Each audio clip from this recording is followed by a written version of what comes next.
Hello mga guys, ito tayo ngayon. So, ngayon po this umaga. So, dapat papasok ako.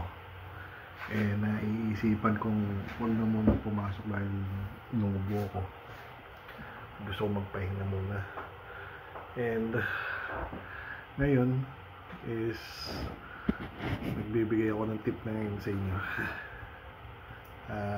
Ito palagi, hindi naman palagi, pero minsan busog na ako eh. So dito sa abroad, ang ginagawa ko, ayan, gusto kong mag-share ng konting idea sa mga nagbabalak na mag-abroad. At yung first time mag-abroad, kahit yung mga datihan na ginagawa yung pag-abroad, share lang idea ko, yung ginagawa ko lang. So kahapon may ulam namin sa canteen is pasta. So yung pasta hindi naman naubos. So minsan sa mga canteen tinatapon na lang nila yun. And humihingi na lang ako. Minsan humihingi ulit ako.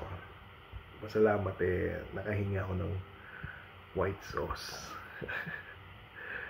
So ngayon humingi ako ng white sauce, isang ganyan. Yan, isang ganyan, isang 1.5 grams yata, 250 millimeters. Yan. So puno yan. So ngayon, buti na lang, sa tagal-tagal ko naman dito, bumili ako ng pasta, spaghetti pasta. Ang problema ko naman, yung sauce kasi dati. Medyo months na rin kasi yun Pero hindi naman expired. Ricado pa lang, madami. So, iniimbak ko lang in case na kakain ako, magluluto. Nagkataon na mayroon nag-ano ng sauce, kaya nakahingi ako binigyan naman ako ng sauce. Hindi naman ako humingi ng yun ang gusto ko, kundi yun ang binigay. So yun, naluto ko ngayon yung pasta, spaghetti pasta ko. Yan ang nangyari. Yan. So yan ang nangyari. At meron na yung tinapay na yan is galing rin doon. So, tinost ko lang yung tinapay sa frying pan at yan ang magiging pagkain ko. So, nakabawas-bawas at minsan nahaluan mo na lang ng kung ano-ano yung gusto mong kakainin dyan sa pasta, spaghetti, kung anong pasta yun carbonara style. Anyway, kain muna tayo at meron tayong lemongrass,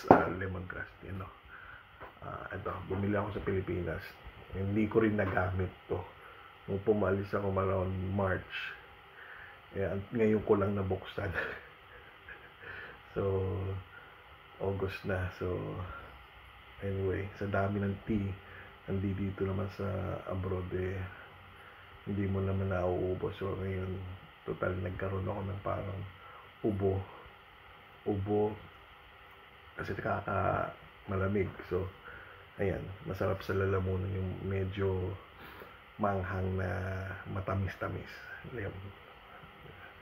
Advice ko, turmeric, ginger, lemongrass tea. Okay?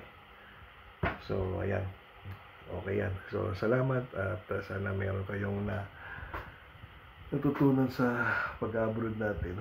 So anyway, thank you.